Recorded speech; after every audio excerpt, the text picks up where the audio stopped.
Bem-vindos! Aqui é o Léo do canal Recanto das Histórias com mais uma nova história para vocês. Meu marido saiu para uma viagem de negócios e esqueceu alguns pertences em casa. Ao pegar um táxi para levar até o aeroporto, entrei no carro errado. E quando ouvi o que o motorista falava ao telefone, fiquei em choque. Antes de começarmos, escrevam nos comentários de onde estão nos assistindo. Esperamos que gostem da história de hoje. Sofia, vamos tentar outra vez a partir da terceira nota. E por favor, deixa a mão esquerda um pouco mais solta. Alice orientava a menina com doçura, mas sem abrir mão da firmeza. Cobriu com cuidado a mãozinha da criança com a sua, ajudando-a a encaixar os dedos nas teclas do piano surrado da escola. Imagina que isso aqui não são só notas, mas gotas de chuva. Elas caem devagarinho sem quebrar o vidro. Concentrada, a menina mordeu o lábio, balançou a cabeça e ergueu as mãos sobre o teclado. Dessa vez, a melodia de Chopin correu mais limpa, sem aquela dureza truncada de antes. Alice Amaral, ou Lice, como a chamavam os mais chegados, estava exausta, mas sorriu de coração. A escola de artes do bairro havia se tornado, fazia tempo, uma segunda casa para ela. E em certos dias parecia até a primeira. O salário de professora de música mal dava para o básico. Toda estação fria era preciso vedar com o jornal as frestas das janelas de madeira da sala. Mas aquelas horas ao lado das crianças, diante do instrumento, seguiam sendo seu único descanso da alma. Os alunos retribuíam na mesma moeda. Uma devoção incondicional, quase de bichinho de estimação. Fora daquela salinha, sua vida parecia um maquinário complexo, rodando no limite. Quase 30 anos de casamento com Ricardo. A doença grave da mãe, Dona Neuza, que depois de um infarto sério, não podia ficar muito tempo sozinha na cadeira de rodas. E o vazio pesado daquele cômodo que um dia fora planejado para virar quarto de criança. Alguns anos antes, os dois haviam perdido um bebê. Na época, os médicos, escondendo os olhos atrás dos prontuários, cravaram o veredito. As chances de uma nova gravidez eram quase nulas. Naquele momento difícil, o marido esteve por perto, segurou sua mão, pagou os melhores especialistas, disse as palavras certas, mas, aos poucos, dia após dia, foi crescendo entre eles uma parede invisível e muda. Ele se enfiava cada vez mais no trabalho. O cargo exigia dedicação sem trégua. Começaram as viagens intermináveis. Ao voltar, Ricardo trazia consigo só um silêncio irritado. Lice desculpava tudo como estresse. Ela sempre teve o costume de arrumar justificativa para os outros, encontrando alívio no cuidado com quem, na cabeça dela, estava passando por algo pior. A manhã, antes de mais uma viagem, foi corrida. O voo saía cedo demais. Do lado de fora, um amanhecer acinzentado apenas despontava. Ela estava na cozinha, embrulhando no papel alumínio, com gestos automáticos, um sanduíche caseiro de pão francês. O marido detestava comida de avião. Os fechos das malas estalaram no corredor. "Botei no bolso de fora", disse ela indo até ele. "Assim que chegar, me liga, por favor. E não toma tanto café de estômago vazio." Ricardo estava parado diante do espelho, ajeitando a gola da camisa. Virou-se e sorriu. Era aquele sorriso protocolar, o mesmo que costumava reservar para os sócios de negócios. Nele não havia calor, só a geometria certa dos lábios. "Claro, Lice, ligo assim que pousar." Ele se inclinou para o beijo de despedida, mas naquele instante o silêncio do apartamento foi rasgado pelo toque do celular. O marido se afastou na hora, deu uma olhada na tela e o rosto mudou de um jeito quase imperceptível. Ficou tenso, endurecido. "Já estou descendo", falou ao telefone sem nem dizer alô. Encerrou a chamada. Pegou a mala. "Pronto, correria. O motorista está esperando." A porta bateu antes que Lice pudesse responder. Ela acompanhou com o olhar a fechadura se fechando e sentiu uma pontada vaga de aflição. Então se virou. Sobre o aparador ao lado do espelho, um metal brilhou fosco. O relógio favorito dele, sem o qual Ricardo não descia nem para ir à padaria. A decisão veio num piscar de olhos. Lice agarrou o relógio, o celular, vestiu o casaco às pressas e pediu um carro por aplicativo até o aeroporto. A tela mostrou que o motorista chegaria em poucos minutos. Ao sair do prédio, para a umidade gelada da manhã, ela viu 2 sedãs prata idênticos do mesmo aplicativo. Sem perder mais tempo, porque cada minuto contava, ela queria alcançar o marido antes do check-in. Lice puxou a maçaneta do carro mais próximo e se jogou no banco de trás. "Por favor, aeroporto, o mais rápido que der", soltou ofegante. O motorista, um homem robusto de jaqueta escura, balançou a cabeça sem se virar e conduziu o carro com calma para fora da rua. Só quando entraram na avenida, a respiração dela começou a se acalmar. Olhou em volta. O carro tinha cheiro de café forte e baunilha. No encosto do banco da frente, não havia aquele bolsinho de propaganda que ela tinha visto de relance na foto do aplicativo. Lice franziu a testa, pegou o celular. Na tela piscava: "O motorista aguarda você no endereço." Um arrepio subiu pela sua espinha. Ela tinha entrado no carro errado. Lice se inclinou para a frente, pronta para se desculpar e pedir que parasse. Mas nesse momento, o carro se encheu de um chamado mecânico e alto. O motorista apertou o botão do fone. "Alô, tô ouvindo", falou com uma voz grave e tranquila. "Corrida da Mariana, confirma o embarque", chiou a voz da central no viva-voz. Passageira Mariana no carro, indo para o aeroporto, terminal de embarque. Lice gelou. "Espera." A voz saiu trêmula, por cima do barulho do motor. "Eu não sou a Mariana e preciso ir ao aeroporto. Acho que entrei no carro errado, ali na frente de casa." O motorista deu uma olhada rápida pelo retrovisor e as sobrancelhas subiram de surpresa. Falou seco para a central. "Um instante, deu um problema aqui." E encostou junto ao meio-fio. "Me desculpe." Ele se virou para ela, tirando o fone. "Parece que embolou alguma coisa no mapa. O sistema pegou o endereço sozinho, pela localização do celular da cliente, direto na sua porta. Só que a passageira mesmo, pelo cadastro, ia sair de um bairro bem diferente. Olha aqui." O motorista estendeu o tablet do trabalho.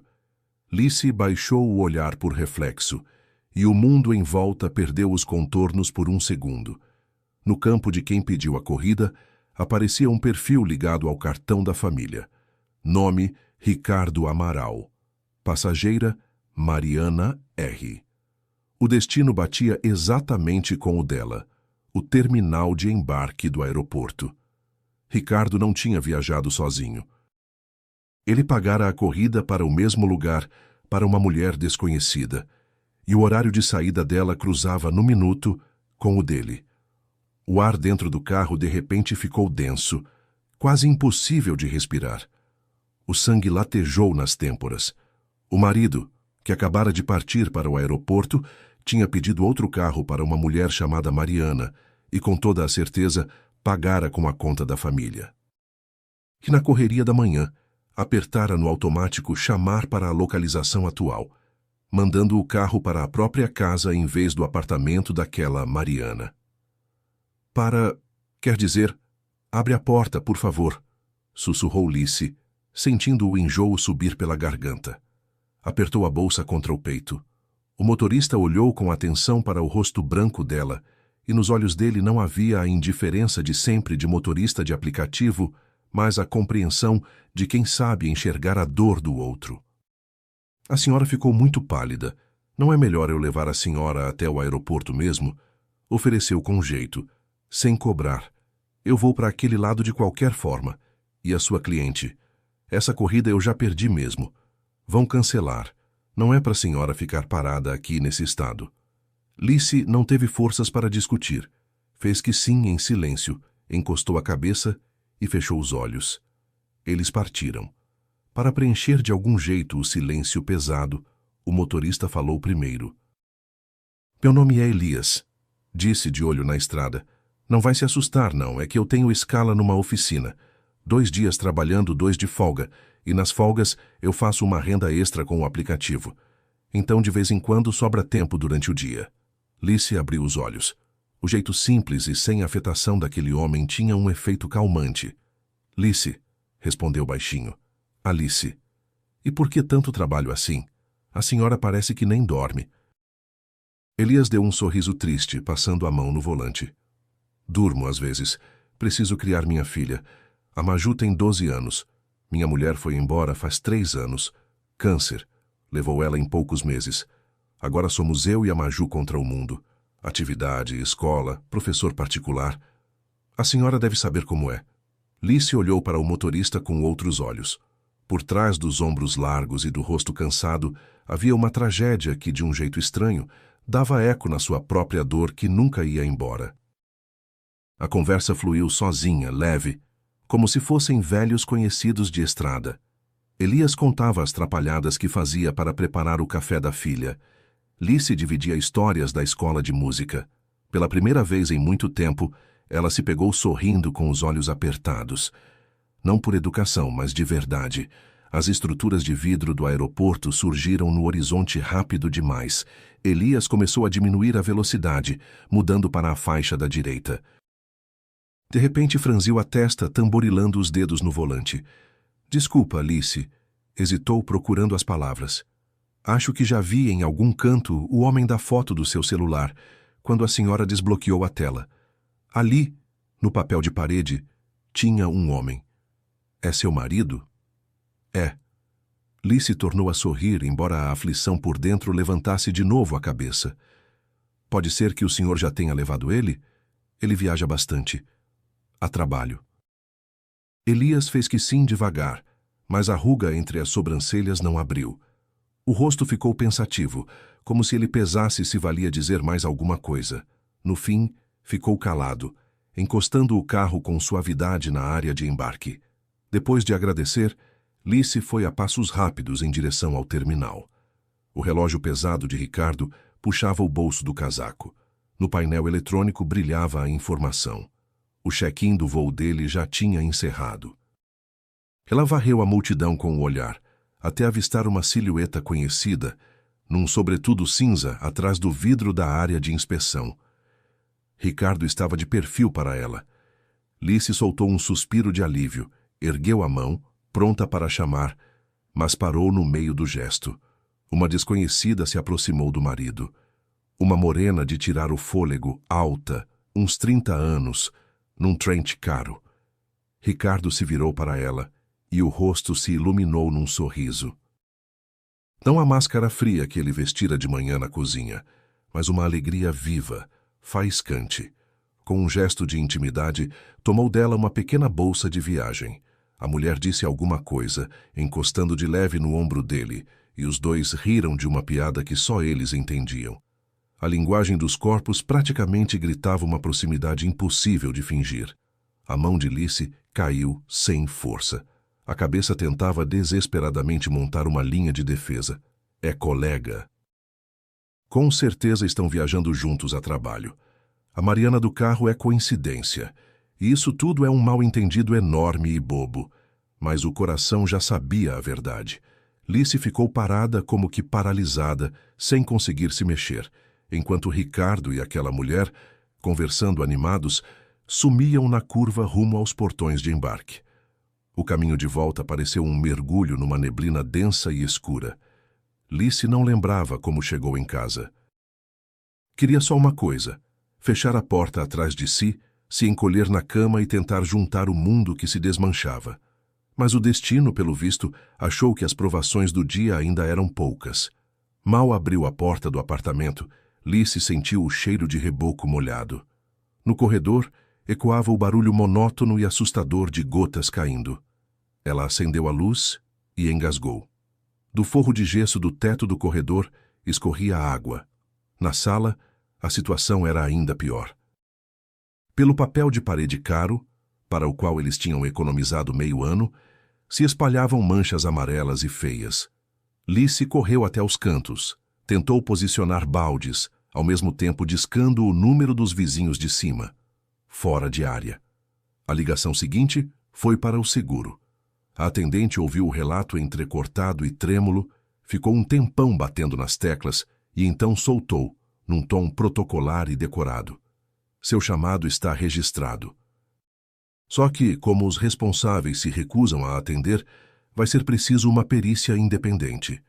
Os trâmites e o reembolso podem levar de 2 a 3 meses.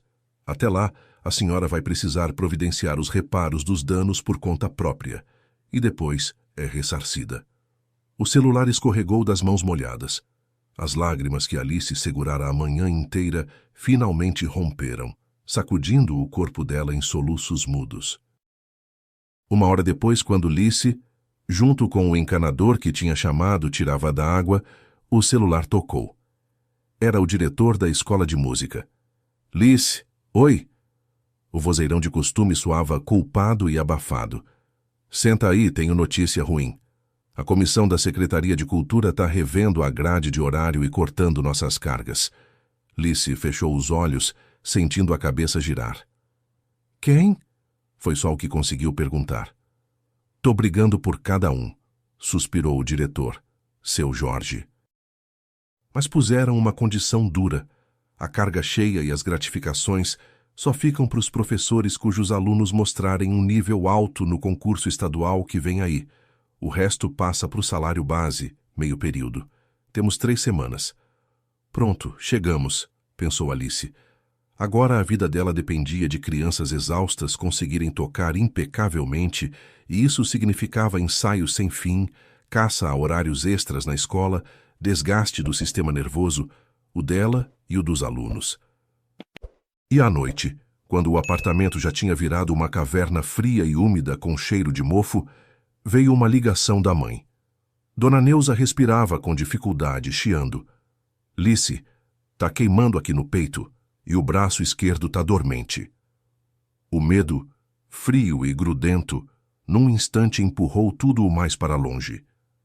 Esquecendo o marido traidor, o apartamento destruído e a ameaça de demissão, Alice disparou pela cidade inteira. O SAMU chegou rápido, mas os médicos foram irredutíveis. Suspeita de novo infarto, internação urgente. No pronto-socorro reinava o caos de sempre. Cheiro de antisséptico, gemidos, enfermeiras indo e vindo. Alice, branca feito papel, estava no balcão do cadastro, tentando preencher com as mãos trêmulas os termos de consentimento da internação, enquanto examinavam a mãe na sala de emergência. Alice. Ela se virou. Diante dela estava Elias. O motorista segurava uma pilha de fichas médicas. Ao lado, num banco, apoiado com força numa bengala, sentava um senhor idoso, incrivelmente parecido com ele. Elias, o que o senhor faz aqui? Trouxe meu pai. A pressão disparou, explicou. Nesse momento, de uma sala de procedimentos, apareceu a enfermeira de plantão e chamou o idoso para fazer um eletro. Certo de que o pai estava em boas mãos, Elias se virou e avaliou depressa o estado da passageira. Olhos vermelhos, mãos tremendo. Não faz pergunta desnecessária. Chegou mais perto e, com firmeza mais jeito, tirou a caneta da mão dela. Vai me ditando os dados. A senhora, do jeito que está, escreveria o próprio sobrenome errado, e a presença dele agiu como uma boia de salvação. Enquanto Alice tentava dar conta do pânico, Elias ajudou rápido com os papéis. Conversou com o médico de plantão usando o próprio carisma e até ajudou a passar Dona Neuza para uma maca, para levá-la à cardiologia, quando ficou claro que faltava maqueiro. O diagnóstico não se confirmou. Fora uma crise fortíssima de angina, mas mantiveram a mãe em observação. Certo de que o pai também estava estabilizado e já num quarto, os dois saíram para a rua. O ar da madrugada queimou os pulmões. Vou levar a senhora para casa, disse Elias num tom que não admitia recusa. Não aceito, não. Dentro do carro havia uma penumbra aconchegante. A tensão de um dia insano começou aos poucos a soltar os músculos. Obrigada, disse Alice baixinho, olhando os postes passarem. O senhor foi meu anjo da guarda hoje. Primeiro de manhã, depois aqui. Não existe coincidência, respondeu o motorista filosófico. Fez uma pausa como quem se decide. Sabe, Alice, eu não contei tudo de manhã. Vi seu marido faz 1 mês. Ele foi levado, quer dizer, eu levei ele e uma morena. Desculpa, eu não devia me meter no que não é meu, mas quando vi o seu olhar de manhã, entendi que a senhora não faz ideia. As palavras não caíram como um golpe de choque, mas mais como a constatação de um fato para o qual Lice, por dentro, já estava pronta. Ela cobriu o rosto com as mãos. Não veio lágrima, não veio ataque, só um vazio na alma. E o senhor falou que sua filha gosta de música? Trocou de assunto de repente, sem querer afundar naquele buraco. Maju, né? Ela é doida por piano. Minha Lena tocava, mas agora o instrumento fica lá, juntando poeira. Professor particular custa um dinheiro absurdo. Por enquanto eu não dou conta. Leva a menina para mim, na escola. Dou aula para ela de graça. Lice virou-se para ele e a voz saiu mais firme. Elias freou de repente no sinal. Não posso aceitar isso. A senhora já tem tanta coisa com a sua mãe. Elias, o senhor me salvou 2 vezes hoje do desespero. Então deixe eu fazer pelo menos alguma coisa pelo senhor. A música, pelo visto, é a única coisa com que eu posso retribuir. Por favor. Ele olhou nos olhos teimosos e cansados dela e depois de uma longa pausa fez que sim devagar. E naquele mesmo instante, a centenas de quilômetros do apartamento alagado e dos corredores de hospital, um carro executivo encostou diante de um condomínio de luxo. Ricardo pagou o motorista, pegou a mala e entrou com desenvoltura no prédio, passando pelo porteiro, que o cumprimentou com respeito como a um morador antigo. O elevador o levou em silêncio até o andar da cobertura.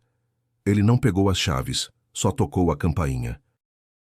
A porta do apartamento amplo, banhado por uma luz quente, se abriu num piscar de olhos, como se do outro lado já o esperassem havia muito. No batente estava Mariana, sem o trench, num roupão fino de seda que realçava o corpo. Chegou. Ela deu um passo à frente, enlaçando os braços no pescoço dele e puxando o cheiro do perfume como se estivessem separados havia uma eternidade. Cheguei. Ricardo largou a mala no chão, abraçando-a pela cintura e fechando a porta com o pé. A máscara de marido perfeito e distante que ele usava em casa evaporou sem deixar rastro. Ali ele era vivo, verdadeiro, apaixonado. Morri de saudade. Amanhã recebeu Lice com uma dor de cabeça pesada, de rachar. Ela tinha dormido no sofá estreito da cozinha, o único lugar seco do apartamento. Levantando com dificuldade, ligou a cafeteira. O plano do dia era duro. Passar no hospital ver a mãe, levar uma canja, depois à escola, começar a treinar as crianças para o concurso. A vida exigia ação sem deixar espaço para se remoer. Ela servia o café fervente na xícara quando o celular vibrou na mesa. Na tela brilhava Ricardo. Lice ficou dura. Por dentro, tudo se apertou num nó gelado. Respirou fundo, vestiu no rosto uma armadura invisível e atendeu. Alô? Bom dia, meu amor. A voz do marido saía do alto-falante como um fluxo morno, aveludado. Havia nela tanta preocupação falsa que por um segundo ela sentiu um mal-estar físico. Como você tá? Dormiu bem? Normal, respondeu-se segurando para a voz não tremer. Já tô com uma saudade, continuou Ricardo, e ao fundo Lice ouviu com nitidez o tilintar de uma xícara batendo no pires. Porcelana fina, e pensando bem, em hotel costumam usar louça grossa. As reuniões aqui estão uma loucura, mas vou tentar me liberar mais cedo. Vou te trazer um presente, uma coisa especial. Ouvindo aquele tom calmo e carinhoso, Alice, por um momento, se pegou num pensamento aterrorizante. E se ela estivesse ficando louca? E se Elias tivesse se enganado? E se no aeroporto tudo tivesse sido impressão sua, por causa da noite mal dormida e do estresse?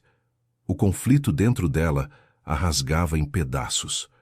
O homem no telefone soava como um marido apaixonado, mas dentro de Lice a mulher já sabia. Aquele casamento estava condenado. Tá, vou esperar. Bom trabalho, disse baixinho e desligou, olhando para as teclas do próprio piano. O intervalo curto do almoço sempre foi, para Alice, um momento de silêncio muito esperado. Os alunos tinham se espalhado. A sala cheirava a breu e madeira velha. Ela mal tinha pegado o chá já frio quando a tela do celular acendeu com uma chamada. O número era do banco onde ela e Ricardo tinham o financiamento da casa. A atendente falava com frases decoradas, mas o sentido do que dizia só chegou a Alice depois de um tempo. Precisamos lembrar a senhora do atraso na parcela do financiamento. A dívida já está em quase 2 meses. Deve ter dado algum engano. Alice esfregou a têmpora nervosa, convencida de que era só uma falha do sistema. As finanças da família, tradicionalmente, quem cuidava era o marido. O rigor dele nessas coisas beirava a mania. A gente sempre paga em dia. Desligando, depois de umas desculpas secas e do pedido para esclarecer a situação, ela abriu pela primeira vez em muito tempo o aplicativo do banco. Tinha acesso à conta conjunta, mas quase não usava. A tela carregou, e os números do saldo a fizeram prender a respiração. A conta estava praticamente vazia.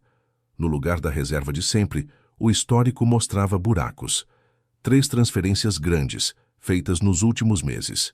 Quem recebeu estava escondido atrás de iniciais sem rosto, que não batiam com nenhum conhecido nem parente. À noite, quando finalmente conseguiu falar com o marido, Alice fez a pergunta direto.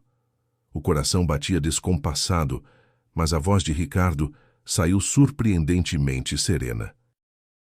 Alice, mas por que você entra em pânico à toa? Na entonação dele transparecia um cansaço leve, quase condescendente. É despesa de trabalho.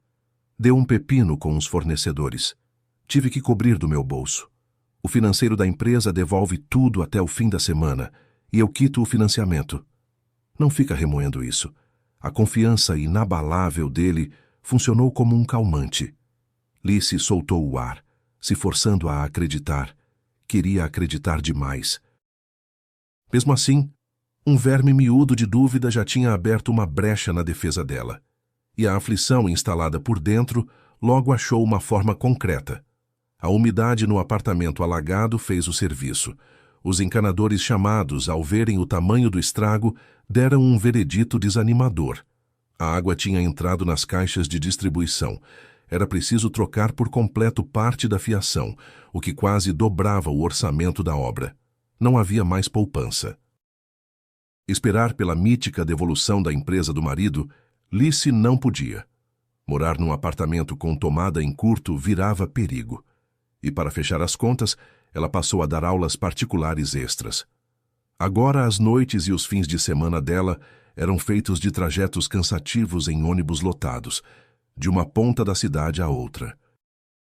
Alice comia às pressas um salgado frio em pé, se encolhia no vento cortante dos pontos e passava horas em salas alheias e apertadas, ouvindo dedilhados inseguros em pianos de casa desafinados. Voltando ao próprio apartamento gelado, ainda com cheiro de reboco úmido já bem depois da meia-noite, ela mal tinha forças para tirar as botas e literalmente despencava no sofá da cozinha, sentindo os pés gastos latejarem de um jeito insuportável e a cabeça pesar. A rotina tinha virado uma maratona sem fim. O esgotamento se empilhava, mas o destino não dava trégua. Como se não bastasse, o estado da mãe piorou de repente. O cardiologista responsável, Dr. Otávio, chamou Alice à sala e, desviando os olhos, explicou que os remédios já não davam conta. Era preciso uma cirurgia complexa. Pela fila do sistema público, a espera é de no mínimo 1 ano, suspirou o médico. E a gente não tem esse tempo. Tem que fazer o procedimento particular dentro de 1 mês. E o valor que o cirurgião mencionou soou como sentença. Foi bem nesse instante de desespero sufocante que Elias, que tinha ido buscá-la no hospital, disse baixinho, mas com firmeza: "Vou levar a senhora de graça. Não aceito discussão. Eu rodo a cidade inteira o dia todo mesmo, e para mim quase não custa nada. E a senhora precisa guardar as forças." Ela tentou recusar, envergonhada por tanto desprendimento de uma pessoa que mal conhecia. Mas as pernas se recusavam a sustentá-la, e o valor das corridas devorava sem dó as últimas migalhas do orçamento. E Alice cedeu. Ricardo, enquanto isso, se afastou ainda mais.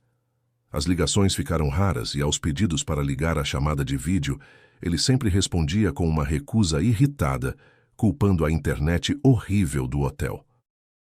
E quando Lice pedia timidamente para ver a vista da janela ou o quarto, o marido mudava de assunto na hora. A sensação de catástrofe chegando aumentou depois de uma ligação da sogra. Dona Teresa, sem mais nem menos, insistiu numa visita da nora e durante o café agiu de um jeito estranhamente agitado. Derrubava a colherinha toda hora, desviava o olhar e voltava sem parar ao mesmo assunto. Lice, o Ricardo chega certinho quando? Quinta ou sexta? E você vai buscar ele no aeroporto? Recebendo um sim, a sogra empalideceu na cara e começou a ajeitar a toalha, nervosa. Já se preparando para ir, Lice entrou no corredor e estacou.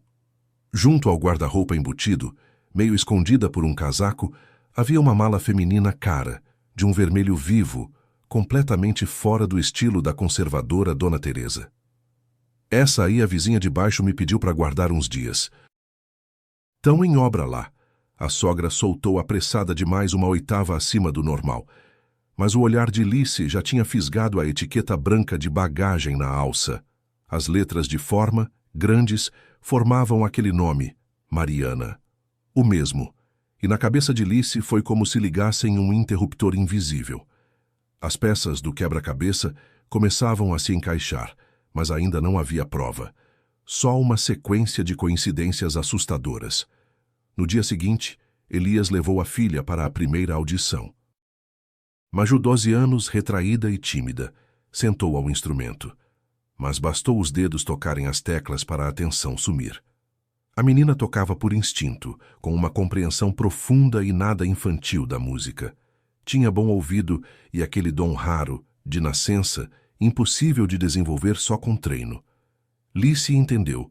Maju era a chance dela não só de salvar alguém, mas de se salvar também. As aulas eram de graça. Entre as duas famílias machucadas, começou a nascer uma confiança frágil, mas quente.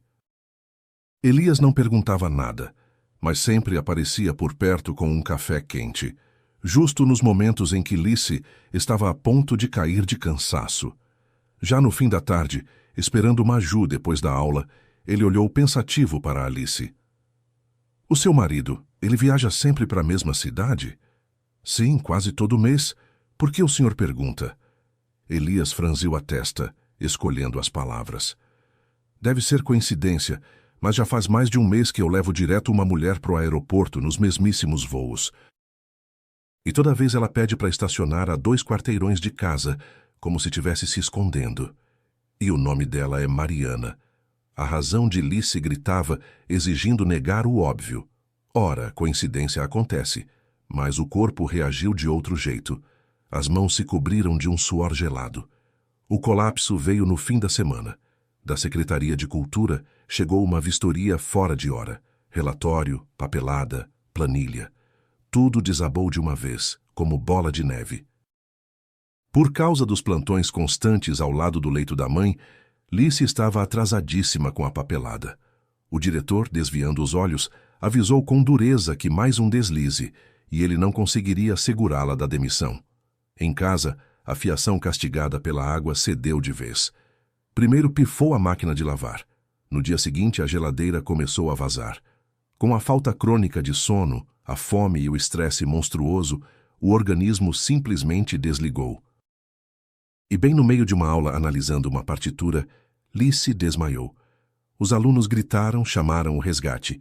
Elias, que tinha chegado para buscar a filha, foi o primeiro a entrar na sala.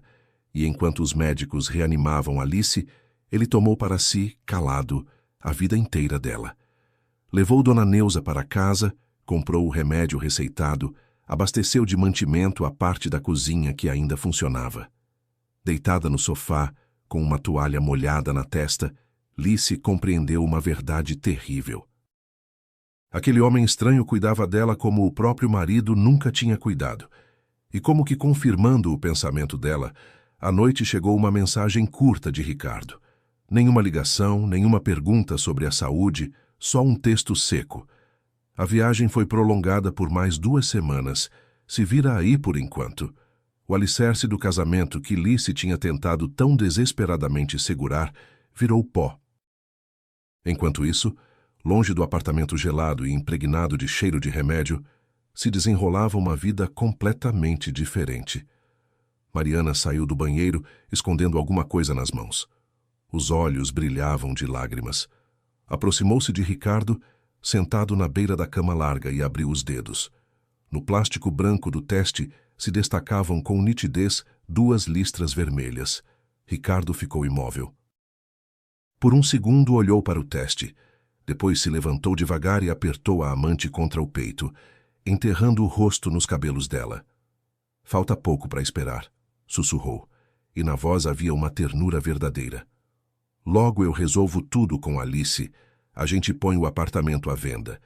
E aí, enfim, vamos viver como uma família só, a nossa família. Uma noite sem sono transformou Alice numa corda esticada. A ligação da manhã, do hospital, só aumentou a tensão. Os exames revelaram uma complicação. A cirurgia não podia mais ser adiada, de modo que, se nos próximos 3 dias não fossem juntados os documentos e paga a entrada, a vaga se perderia de vez.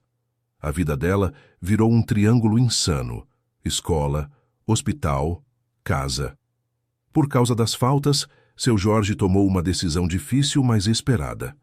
Alice foi afastada da preparação dos 2 melhores alunos para o concurso estadual. Sua carreira, o único lugar onde ela se sentia útil, ruía diante dos olhos. À noite, dentro do carro aquecido de Elias, ela disse com firmeza: "Vou preparar a Maju fora do concurso.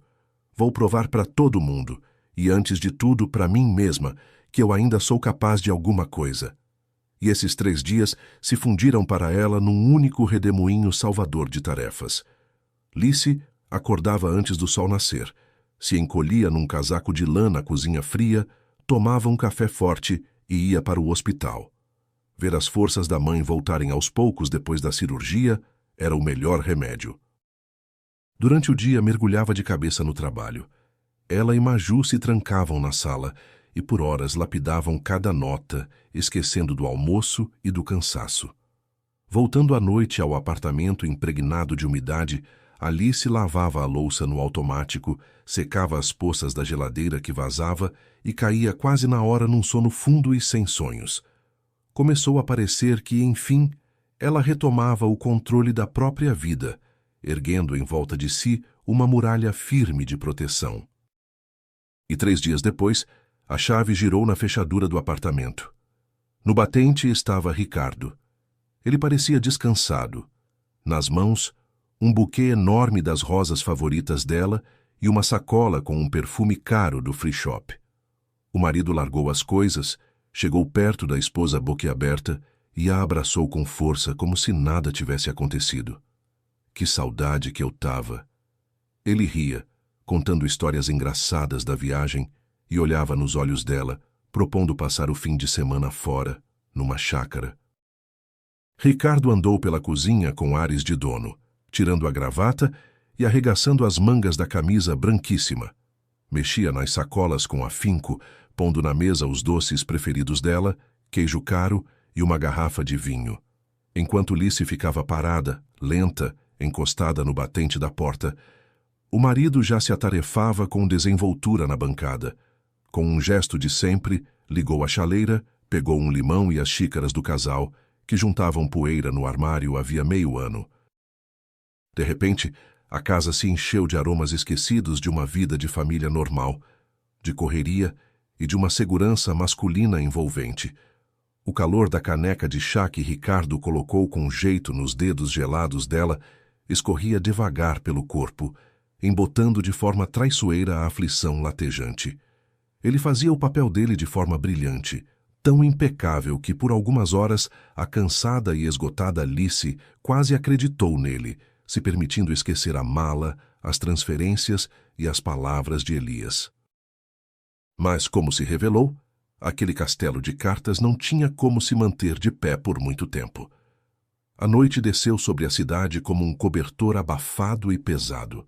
Alice abriu os olhos de repente, arrancada de um sono agitado por uma sensação inexplicável de alarme. O lençol do lado do marido estava frio. Ela se levantou sem fazer barulho, vestiu o roupão e deu um passo no corredor. Da cozinha vinha uma faixa estreita de luz fraca. Ao se aproximar, Alice ouviu uma voz baixa, quase num sussurro. Eu já falei, tem que esperar. Você está apressando demais as coisas. Uma tábua do assoalho rangeu. Ao ouvir o barulho, Ricardo se virou num instante e os dedos apertaram nervosos o celular. O polegar, num movimento automático, encerrou a chamada.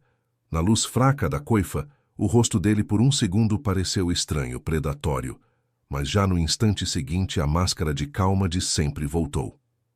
A chefia, soltou, guardando o celular no bolso da calça de dormir. De madrugada, a voz de Lice saiu de um jeito artificialmente sereno. Deu um problema com a filial e lá o fuso é outro. Ricardo respondeu depressa demais, liso e ensaiado demais. Chegou perto dela e tentou abraçá-la pelos ombros. Vamos dormir. Amanhã é dia pesado. Alice se deixou levar para o quarto, mas até de manhã não pregou os olhos. As desculpas do marido já não colavam. Elas se desmanchavam, deixando à mostra a estrutura disforme da mentira. De manhã, deixando Ricardo se arrumar para o trabalho, Lice foi à casa da sogra. Na véspera, Dona Teresa tinha reclamado da pressão, e a nora, pelo costume de cuidar de todos menos de si mesma, passou na farmácia pegar os comprimidos certos. Ao subir, estendeu a mão para a campainha, mas o braço parou no ar. A porta estava encostada. Pelo visto, a fechadura tinha emperrado de novo, como às vezes acontecia. Do fundo do corredor veio uma risada feminina, alta e à vontade, que arrepiou as costas de Lice.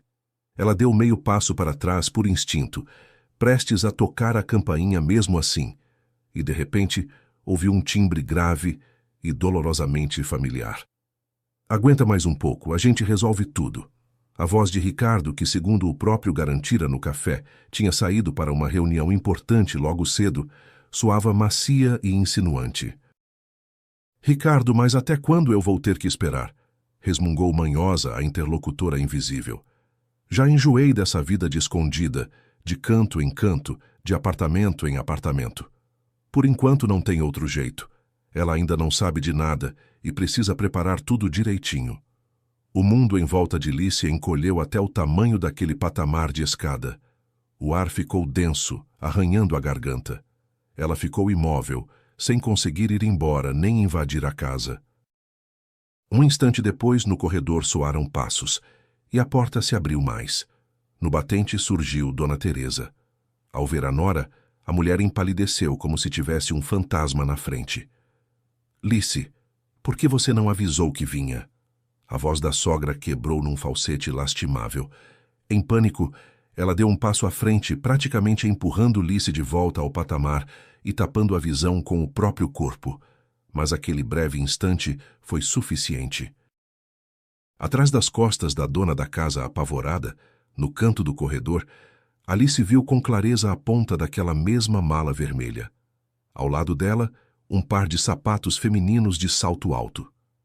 Trouxe o remédio, falou a nora com voz de madeira, enfiando a sacola nas mãos trêmulas da mulher. Não vou atrapalhar as suas visitas. À noite em casa, Ricardo agiu de forma impecável. Perguntou pela saúde da mãe dela, quis saber das coisas da escola e, ainda por cima, chamou um técnico, que consertou a geladeira e deixou a fiação num estado mais ou menos seguro. Além disso, Ricardo organizou o jantar arrumando os pratos com cuidado na mesa da cozinha e até pegou guardanapos de pano limpos. Lice só se espantava. Enquanto o marido cortava o pão com zelo e servia chá quente para ela, o rosto dele irradiava uma compaixão perfeita, quase envernizada. Ele olhava com atenção nos olhos dela, balançava a cabeça consternado nos momentos certos e cobria com jeito os dedos gelados dela com a mão quente. Cada movimento dele era calculado ao milímetro. O marido ideal, compreensivo, depois de um dia difícil. Mas Lice, olhando para aquelas mãos conhecidas, sentia só uma repugnância crescente. Ela sustentava aquele teatro, respondendo em monossílabos. Não precisava mais de explicação patética, nem de desculpa ridícula. Precisava da verdade, por mais destruidora que fosse. E, para não enlouquecer com os pensamentos que a corroíam, Alice mergulhou de cabeça no trabalho. Preparar Maju para o concurso estadual virou a boia de salvação dela. O piano velho, com as teclas amareladas pelo tempo, gemia sob os dedos da menina. A tensão pairava no ar como uma nuvem densa. Maju, não. Lissi bateu com a palma na tampa do instrumento, cortando a execução truncada. Você toca Rachmaninov como se estivesse digitando no teclado do computador. Aqui precisa de dor, entendeu? De profundidade. O legato tem que escorrer feito água, e você corta o som. A menina respirava com dificuldade. Uma gota de suor escorreu pela têmpora. Estavam na escola vazia havia 4 horas. Dona Alice, meus dedos estão travando, queixou-se a menina baixinho, esfregando o pulso. Alice se conteve. Olhou para as mãozinhas vermelhas da criança e de repente percebeu que estava descarregando naquela criança talentosa e indefesa a própria agonia interior. Me perdoa, meu bem. Abraçou com carinho a aluna pelos ombros, sentindo o coração se apertar por dentro. Acho que estou pressionando demais. Vamos parar para um chá. Você é uma menina incrível e vai dar tudo certo. Nos dias de folga, Elias sempre esperava as 2 no corredor, ajustando de propósito os turnos da oficina ao horário da filha. Ele não se metia no processo, só trazia sem alarde à sala uma garrafa térmica de chá de camomila e sanduíches de casa, lançando a Alice olhares longos, cheios de uma ternura escondida que ela procurava não perceber. Mas o golpe mais inesperado, o destino guardou para o fim da semana.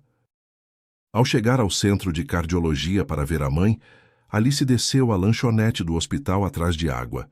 Na fila, na frente dela, estava um senhor magrinho, de barba branca bem aparada. Ele se virou e ela reconheceu o Dr. Vicente, o ginecologista da clínica onde, muitos anos antes, ela tinha feito tratamento depois de perder a gravidez. O médico idoso, aposentado havia tempo, também reconheceu a antiga paciente. Sentaram-se a uma mesa. Depois das perguntas de praxe sobre saúde, o doutor. Vicente de repente se ensombreceu. Os dedos amassaram nervosos um guardanapo de papel. Alice, esses dias eu encontrei a Nice, a enfermeira do meu antigo setor, e a gente acabou lembrando do seu caso. Sabe, eu sou de outra época, e esse pecado não me dá paz já faz muitos anos. Depois que me aposentei com o tempo sobrando para pensar, eu nunca mais consegui conviver com essa culpa em silêncio. Lice franziu a testa. Que pecado! Do que o senhor está falando? O doutor. Vicente suspirou pesado, sem coragem de erguer os olhos. Quando você perdeu o bebê, seus exames estavam ruins, mas não eram críticos. A chance de engravidar de novo era de uns 60%, com o tratamento hormonal certo. Só que o seu marido veio no meu consultório. As palavras do médico chegavam a ela como se atravessassem uma parede d'água. O Ricardo me convenceu de que a sua cabeça estava por um fio, de que qualquer falsa esperança ia te matar se houvesse uma nova perda. Ele praticamente me implorou para dar um laudo de infertilidade quase total. Disse que assim ficaria mais fácil para sua família se conformar e seguir em frente. E eu, velho tolo, cedi. O mundo em volta deixou de existir. O burburinho da lanchonete se fundiu num zumbido só. O médico continuava a dizer alguma coisa, a pedir perdão, a explicar que Anice, na época, tinha ouvido sem querer uma conversa de Ricardo ao telefone no corredor e que, na verdade, o marido dela não queria filhos, porque já naquele tempo tinha outra mulher e uma criança o prenderia para sempre à família. Mas Lice já não escutava mais nada, não lembrava como saiu do hospital, nem como chegou em casa. Tinham tirado dela não só a chance de ser mãe, tinham tirado o direito de escolher. A pessoa em quem ela confiava sem limite, com sangue frio, arrancou da vida dela o que ela tinha de mais sagrado. Só para ficar mais cômodo manter um caso paralelo. Anos de se culpar, lágrimas de madrugada, orações em igrejas vazias. Tudo aquilo tinha sido armado pelo próprio marido. Dentro de Lice, algo se quebrou com um estalo ensurdecedor, e no lugar dessa rachadura começou de repente a crescer um vazio, onde não sobrava espaço nem para o amor, nem para a dúvida. Aquela noite ela passou à mesa da cozinha. Diante dela, como provas num julgamento, estavam os extratos das contas vazias, o orçamento da obra do apartamento alagado, os laudos médicos da mãe e, bem no centro, uma foto de casamento. Nela, Ricardo, jovem e sorridente, segurava a mão dela com firmeza. Olhava para ela com adoração. E ali estava Alice, olhando para aquele pedaço de papel brilhante, entendendo que não fazia a menor ideia de em que momento exato aquele rapaz apaixonado tinha virado um monstro que, de forma calculada, destruiu a vida dela. Ela não chorou. As lágrimas tinham acabado. Restou só a determinação de pôr naquela história um ponto final e definitivo. De manhã, o marido saiu à cozinha cheirando a uma cara loção pós-barba. Ao dar o nó na gravata, inclinou-se por hábito para beijá-la no rosto. Volto mais cedo hoje, a gente pede sushi, disse com um sorriso leve. Lice não se afastou, só olhou nos olhos dele com serenidade. É melhor a gente conversar hoje à noite. O tom dela, uniforme, sem nenhuma emoção, fez com que ele ficasse imóvel. O sorriso escorregou do rosto. Nos olhos passou uma sombra de pânico, mas Ricardo logo se recompôs. Claro, Lice, como você quiser. Durante o dia, Elias a ajudou a levar a mãe ao exame decisivo. O resto do dia se fundiu para Lice, numa sequência de pequenas tarefas mecânicas que, de um jeito paradoxal, ajudavam a não enlouquecer de aflição. Voltando para casa, ela arrumava metodicamente as coisas para o hospital, dobrava camisolas macias de algodão, embrulhava com cuidado os chinelos, distribuía nos bolsos da necessaire a pasta de dente e os lenços umedecidos. Dona Neuza tentava se manter animada, mas as mãos tremiam visivelmente enquanto ela ajeitava a manta sobre os joelhos. À noite, Elias passou de novo, dessa vez sem avisar, para deixar um jantar caseiro e quente em potes e consertar em silêncio a torneira que pingava na cozinha, a qual Lice nunca conseguia dar conta.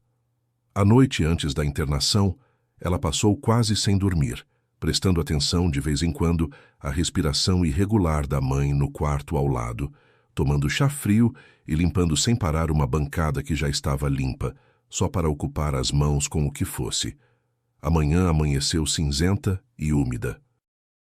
O caminho até o centro de cardiologia, no carro de Elias, foi num silêncio pesado, quebrado só pelo zumbido baixo do ar do carro. Depois de preencher tudo na recepção, Lice acompanhou a mãe até as pesadas portas duplas do centro cirúrgico. Apertou de forma encorajadora a mão seca e fria dela, prometendo que ia dar tudo certo. Alice ficou no corredor vazio, sozinha diante do próprio medo. A cirurgia em si durou 4 horas de tormento. E quando o cirurgião saiu ao corredor, tirou a máscara, balançou a cabeça cansado e avisou que o perigo tinha passado, Lice desabou sem forças num banco. Ela ergueu os olhos e viu Elias. Ele estava junto à janela, apertando nas mãos 2 copinhos de plástico com café. No olhar dele havia tanto alívio sincero e profundo, como se tivessem operado a própria mãe. Um sorriso claro tocou os lábios de Lice. De repente ela percebeu com absoluta clareza que um apoio de verdade é exatamente assim, sem palavras grandiosas, sem perfume caro e promessa falsa. Ele se parece com um homem cansado, de jaqueta gasta, que está do seu lado quando o seu mundo, ao que tudo indicava, ruía. Voltando para casa, Alice estacou no patamar da escada. Junto à porta dela estava uma jovem morena. Ao lado, uma mala pequena de bordo. Era aquela mulher do aeroporto, Mariana. A visitante estava visivelmente nervosa, amassando nas mãos um par de luvas de couro. Por vários segundos infinitamente longos, as rivais se estudaram em silêncio. A primeira a não aguentar foi a amante. Desculpa, você é a Alice. Lice fez um sinal breve com a cabeça sem pegar as chaves. Mariana engoliu em seco, e as palavras seguintes viraram tudo de cabeça para baixo. O Ricardo dizia que vocês tinham se separado faz tempo. Falou que só tinha um problema com a divisão dos bens, e por isso vocês ainda constavam como casados. Lice sentiu o resto da adrenalina abandonar o sangue. Ela, em silêncio, enfiou a chave, girou a fechadura e escancarou a porta. Entra. Acho que é caso para um chá. A conversa na cozinha durou quase 2 horas. Elas não gritaram, não se acusaram. Foi um processo assustador na sua banalidade, o de cruzar os fatos. E a cronologia da traição se montava num quadro aterrorizante. O caso durava havia quase 4 anos. As tais viagens de negócios de Ricardo eram ficção. Ele alugava um apartamento amplo no centro, onde vivia com Mariana por dias, fazendo o papel de noivo dedicado. O dinheiro tirado da conta do financiamento da família de Lice tinha ido para pagar aquele aluguel, viagens à praia e a compra de equipamentos para o salão de beleza que Mariana estava abrindo. Mas o golpe principal foi outro. Estou grávida. A amante cobriu a barriga com a mão por instinto. Pelo rosto escorriam rímel e lágrima. Ele jurava que assim que o bebê nascesse, ia se mudar de vez para minha casa e a gente ia se casar. E ontem eu achei no paletó dele os comprovantes de pagamento do seu apartamento e entendi. Esse tempo todo ele mentiu para nós duas. Lice ficou imóvel, olhava para a mulher que chorava, arrasada, na frente dela, e não sentia ódio, só uma pena profunda, sem fundo. As duas tinham sido só peões no tabuleiro de xadrez de um manipulador habilidoso. A fechadura da porta de entrada estalou. No corredor soaram passos seguros. Lice, cheguei. Ricardo entrou na cozinha, tirando a gravata em movimento, e estacou, como se tivesse batido numa parede de concreto invisível. O olhar dele saltou da esposa serena e gelada para a amante em prantos. Por alguns segundos, pairou no ambiente um silêncio mortal, e 1 minuto depois, começou o espetáculo de um ator só. No começo, Ricardo tentou negar tudo, garantindo que Mariana era uma cliente louca. Vendo o absurdo da situação, partiu para o ataque, acusando a amante de tê-lo perseguido, de tê-lo chantageado. Lice, isso tudo é um engano, uma coisa passageira, um caso sem significado nenhum, declarou tentando agarrar as mãos dela. Eu amo só você. Alice puxou as mãos com repulsa. Percebendo que as súplicas batiam numa parede de indiferença, o rosto do marido se contorceu numa careta de raiva. Já sua idiota, quem é que vai te querer com esses seus alunos miseráveis? Cuspiu, se levantando. Sem mim você apodrece na miséria. Vou te deixar sem um tostão. Toma o apartamento pelas dívidas. Você vai parar na rua. Mariana, em choque, se encolheu na cadeira, cobrindo o rosto com as mãos. Mas Lice nem se mexeu. Ela se levantou devagar, olhando através do homem com quem tinha dividido a vida por quase 30 anos, e disse uma única frase. O pior você já fez comigo, muitos anos atrás, no consultório do Dr. Vicente. Aquela réplica curta agiu como um tiro a queima-roupa. Ricardo cambaleou. Os ombros baixaram na hora. Ele entendeu que o segredo mais importante, o mais sujo, tinha sido revelado. Sem dizer mais uma palavra, desviou os olhos, se virou e deixou o apartamento. O divórcio se revelou longo e sujo, mas trouxe resultados inesperados. Durante a análise das contas, o advogado de Alice descobriu que Ricardo, usando uma procuração, tinha feito vários empréstimos pessoais de valor alto, dizendo que era para as necessidades da família. Mas o dinheiro, havia tempo, tinha sido torrado na vida luxuosa com a amante. A justiça, ao examinar os extratos e os depoimentos das testemunhas, ficou do lado de Lice. As dívidas contraídas para bancar a vida secreta foram reconhecidas como obrigações pessoais do ex-marido. E no fim, depois da partilha dos bens, Ricardo ficou não só sem o apartamento, mas com encargos financeiros colossais. Mariana sumiu da vida dele naquela mesma noite. Ao entender que o homem ideal dela não passava de um mentiroso doentio, trocou de número e foi embora para a cidade natal, no interior, para a casa dos pais. Ficando a ver navios, tendo perdido as 2 mulheres e a estabilidade financeira, Ricardo tentou reconquistar Lice. Dormia no carro embaixo da janela dela, enchia a caixa de correio de cartas de arrependimento, mandava entregador com flores, mas a porta do apartamento dela ficou fechada para ele para sempre. A vida de Alice, limpa da mentira tóxica, começou a florescer. Maju se apresentou brilhantemente no concurso estadual, levando o grande prêmio. Essa conquista ajudou Alice a ganhar um edital municipal para o desenvolvimento da escola de música. Seu Jorge, com orgulho, nomeou-a coordenadora de uma nova turma especial para crianças com talento. A mãe passou bem pela reabilitação e agora se dedicava com prazer a cuidar de violetas no parapeito da janela, do apartamento reformado e cheio de luz. O aperto do financiamento afrouxava aos poucos, graças à renda maior de Alice. Mas a mudança principal aconteceu por dentro. Ela não tentava mais salvar quem não merecia. Ela deixou que a salvassem. Passou-se quase um ano. Amanheceu um dia de primavera fora do comum, quente, banhado de sol. O ar cheirava a terra molhada e asfalto recém-lavado pela chuva. Alice, num casaco leve, saiu do prédio e desceu os degraus. Junto à calçada, encostou com suavidade um sedã prata conhecido. A porta se abriu. Ao volante estava Elias. As ruguinhas em volta dos olhos dele ficaram mais fundas, mas o olhar continuava tão quente e firme. Agora, no dedo anelar dele, brilhava fosca uma aliança de ouro, igualzinha à de Alice. Ele se inclinou para a janela do passageiro e um sorriso maroto tocou os lábios, o mesmo que ela tinha visto no dia daquele encontro estranho e decisivo. "Aeroporto, moça?" perguntou o brincalhão. Alice riu, sincera, livre, gostoso. Sentou no banco da frente, pôs a mão sobre a dele, que descansava no câmbio, e respondeu baixinho: "Não, hoje eu não vou para lugar nenhum de avião. A gente vai para a chácara. A Maju está nos esperando num concerto." O carro partiu com suavidade, levando os dois para longe do passado, rumo à música e a uma vida em que não havia mais notas falsas. Obrigado por terem acompanhado esta história. Se gostou, inscreva-se no canal e deixe o seu like. Esse simples gesto faz toda a diferença para que possamos continuar trazendo novas histórias. Agradeço desde já.